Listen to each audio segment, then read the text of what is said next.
I became a Christian when I was 8 years old, and from that time on, I really tried my best to be the best Christian that I could possibly be. I'd try to read my Bible, I'd try to pray, I'd try to serve the Lord, and I'd try my best not to sin. But in spite of my best efforts, I have to tell you that I didn't do a very good job. I just didn't seem to have the power, no matter how hard I tried, to live the Christian life.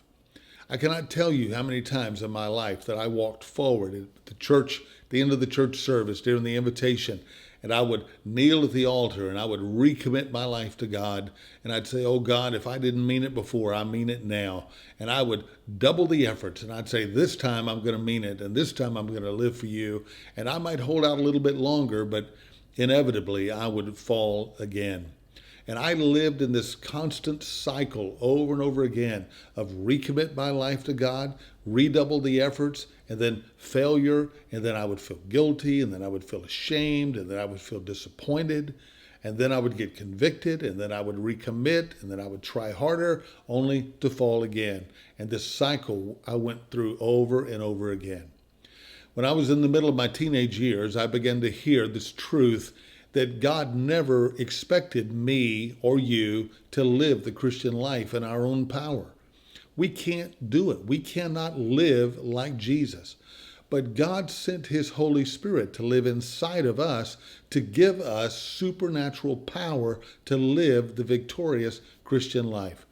I'll never forget the first time I consciously asked God to fill me with His Holy Spirit. Man, instantly, it was like I just felt the presence of God all around me. I was just overwhelmed with just joy. I became just instantly in love with Jesus, and I loved everything about Jesus and everything that He loved, and I began to hate what He hated. And I can remember the days after that, picking up my Bible, and every time I picked up the Bible, it's like the Bible had changed. It had become this living book, and God was speaking to me through the Bible. I just wanted God to use me, and I wanted to tell everybody about Jesus. And I remember thinking, this is what I've been missing.